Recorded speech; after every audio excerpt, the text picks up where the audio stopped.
Hey everybody, it's Jake Mace, the vegan athlete. And this guy over here pulled me out of my house this morning into my backyard, aka Longevity Gardens. Nice. Greg Peterson from the Urban Farm. And why did you pull me out of my place this morning? We are going to talk about the components of planting a tree when you plant it. What do you put back in the hole? Because I get that question all the time from people. You have a whole visual aid presentation out for the audience. So Yeah. what do you have here, Greg? Well, before we go there, here's what I want to tell you. I've watched your garden kind of transform over the past 3 or 4 years. Okay. And one of the striking things that I've noticed in the past 6 months is how well everything is growing here. The whatever you're doing when you put stuff in the hole, it's absolutely amazing. You know, these trees are just like, these are the best looking trees in Phoenix. Thank you. And so, you know, over the past 6 months, I've been thinking, what does he do? And we need to tell people about that, because you do magic when you plant the trees. It's like a David Blaine kind of thing where just poof, and it happens. Nice. People have been telling me recently, they say, Jake, you know, we've seen you at some gardening workshops and online. You're never dirty. You're always so clean looking. But yet this whole garden just seems to happen magically on its own. Yeah. It's not magic. Well, we clean up well. It's me scrubbing with my loofah. That's right. All the dirt out of my pores. But thank you for the compliment. I appreciate that. Absolutely. And a lot of the trees people can see behind me that are just starting to shut down for the winter time. Right. Yeah, so we're fall time, so things are going dormant. Exactly. So what I wanted to find out today is, what do you put in the hole that makes the trees look so amazing? That's really what I want to know today. You know, I think that it's when you first plant the tree that's important. When you have the hole, you put the tree in the ground. And then it's throughout the year, what do you do? And time. And time. All right. The one thing I don't teach that I should teach more often is time. And you said in the last 6 months you've seen this place change. Just explode. This is like year 4 and 5 of my gardening project using wood chips and such. And it's almost like this last year everything started to really kick. Right. Almost like it needed 3 or 4 years to ferment and cook and become alive. Absolutely, that's and the case. now the hard work I put in years ago is starting to pay off with healthy fruit trees that are giving me food. Yeah. Nice. So let's start over here at this end. Okay. You know, I get this question all the time. People want to know, what do I put in the hole? And that's why I made this shirt. Nice. Because this shirt says Mace's Mix, kind of a play off of Mel's Mix. Nice. This tells my tree mix when I put a tree in the ground initially, when I first plant it. Perfect. Because a lot of gardeners out there, they kill a lot of trees on their way toward mastery. Absolutely. And you don't have to do that. You don't have to. I mean, follow this.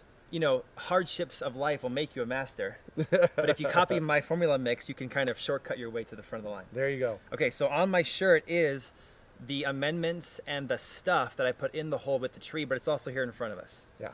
So, native soil. We start with native soil. It is. When I dig a hole out of my ground here in the Phoenix area, this is what I get. Yeah. This is what's in the hole. So that's Mother Earth right there. And if I put a fruit tree in that, it tends to kind of become too compact for the roots. Yep. It doesn't allow the roots to drain properly. It doesn't allow the roots to hold moisture properly. It's good soil for native trees like ironwoods and mesquites and palo verdes and cactus. Maybe. Creosote, maybe. Maybe. Maybe. Any tree is going to do better. Absolutely. If you do this. Absolutely. Absolutely. They're going to live longer. They're going to thrive better. You know, on and on and on. So when I dig the hole, I always save this on the side and I build a berm out of it, so that it's like a mounded donut around the tree, so all the water and mulch stays by the root zone. Perfect. Okay, so then I save this on the side and I mix this back in. But to the native soil, I add this, which is what I call a bioavailable or a biodynamic, active, locally made, still living compost. Okay, if you guys go to a big box store and just buy any old cheap compost, good luck with that. It's probably dead. Yeah. It's just dead dust in a bag. Right. You got to get something that's locally made, so it's still alive and it's got all those microbes in it. And we have available called premium potting soil. It's my favorite thing to use. It's great for this use. That's what I use. Yeah, there you go. So if you're in the Phoenix area and you want to get some of these amendments, you guys can go to my man Greg Peterson's pop-up tree nursery. Yep. Which they can find out about at urbanfruittrees.org. Yep. I got it. There you go. I've been on your site before. I've ordered fruit trees from you before. Yes, Many of these trees are your fruit trees. Yeah, love it. So this is the bioavailable, biodynamic, active, locally made compost. Next to it is worm castings. And the reason why these two things are important, the compost and the worm castings, because these are the food for the tree. Okay, it's important to water your trees, but it's also important to give them food, just like a human. Yeah. And this is the food right here. The worm castings is like a wheatgrass shot. Oh, nice. Okay, the compost is like a salad. They're both nutrient dense and full of a lot of power and energy for your fruit trees. Beautiful. Next, we got to have good drainage. Yeah, got to have that drainage. When we put the water in the root zone when we're watering our tree, we don't want it to become a swampy, soupy mess. Right. And so I mix in a little bit of sand in the hole when I fill the tree back in. Mm-hmm. And this sand is best if you can find the lava sand. Lava sand? Which is the red sand. And I put it on here. If you can find lava sand or lava rock, that's the best. But if you can't, regular old sand will do. And this has no nutrients for the tree, so don't add too much, right? But just enough to encourage drainage in your hole. Yeah. Okay. Next, we have this stuff right here. Oh, I love this stuff. This is like a chalk. See, it's like a rock climber would use it when they was climbing a rock wall.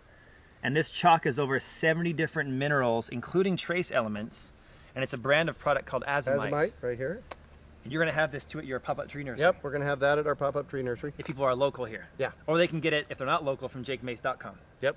And this is just a 5-pound bag, so gardeners can, for a very low fee, can try it out and see if it works for them, and it will work, I'm telling you. Yeah. Because this will remineralize the mycelium and the bugs and the microbes in your soil, and then as they break it down, your trees will drink up all those mineralized nutrients. Beautiful. Okay, so this is really important, not only for trees, but for your raised bed gardens too.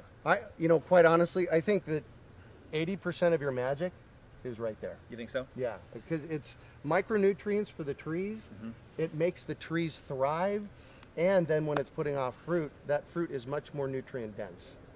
Absolutely. Yeah. So this is a really, really, really important piece of this mix. You know, when you're going into war, you got to wear armor. And when you're going into life, the minerals in your food is the armor.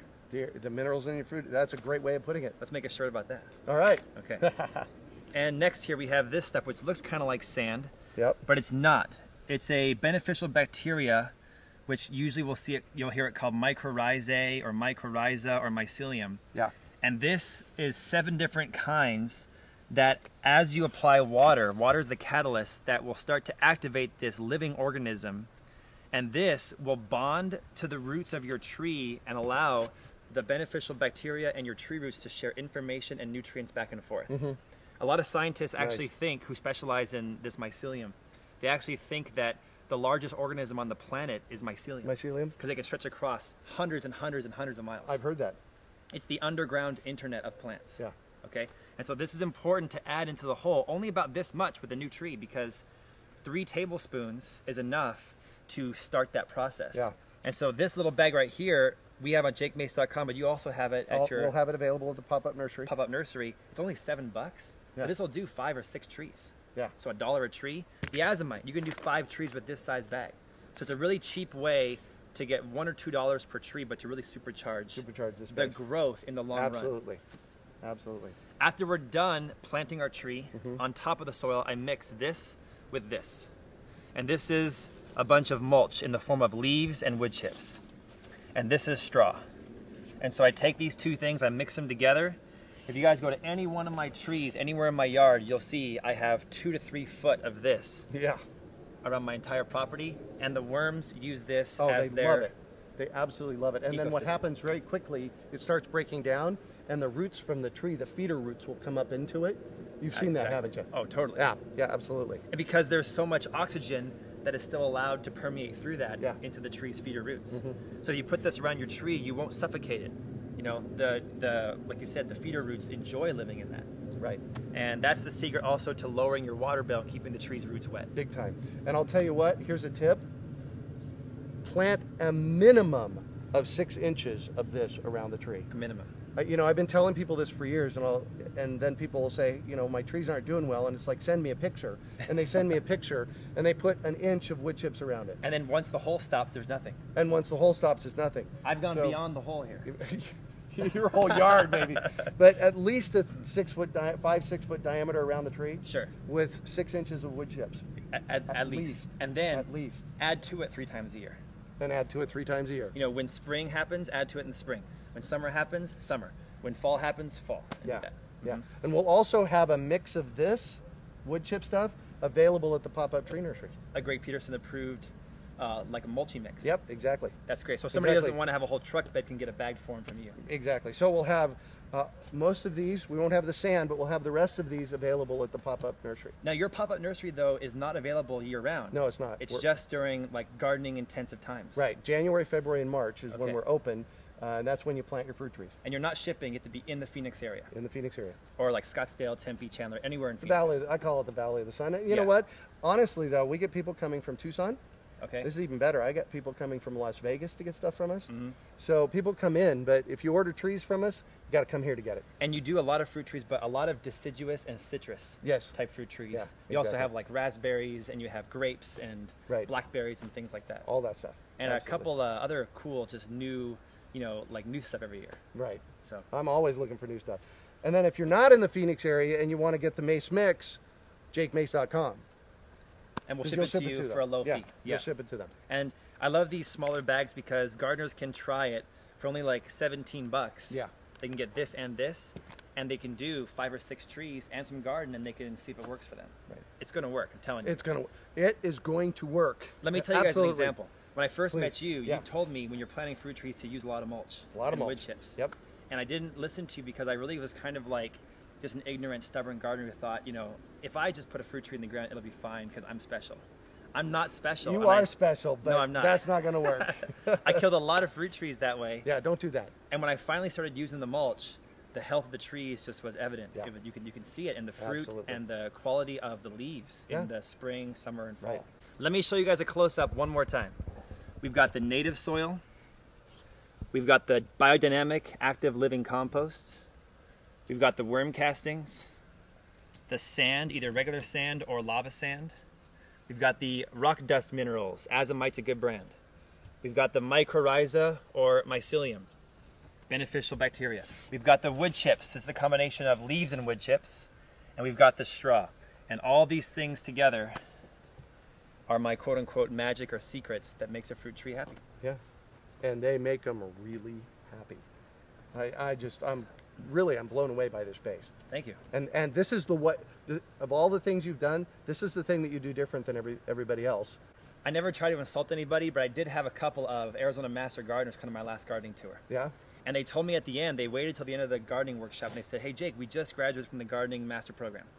And they told us, don't use these things, only plant in native soil. Native soil. I know. What's up with that? And they said the idea was that if you put a lot of amendments in the hole, the tree's roots will never grow out of the hole. I found this to be not entirely correct. Right. And I asked those two guys, I said, hey, how many trees have you guys planted yourselves at your property? And they said, well, we haven't yet. We just have the master program, or we've just completed our certification. Right. And I said, well, go plant yourself at your own place, and then come back to me and tell me if your method worked, because I have found myself that this method is the best method to use to supercharge your fruit trees and to grow successfully. Here's what I've found over the past few years. Planting in directly native soil, you're going to kill your trees. And we did not discuss this beforehand. We didn't. We've had the same experience. Yeah. Yeah. Yeah, I've seen it over and over and over again. I get pictures from people all the time, and they say, what's wrong with my fruit tree? And I look down at the base of the tree, and it's solid, stuff.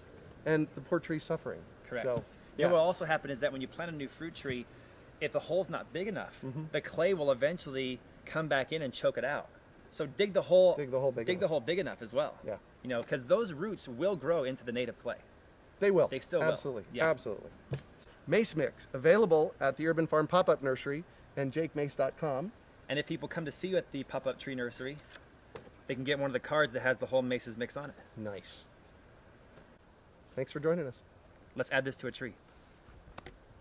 Okay. Farm out.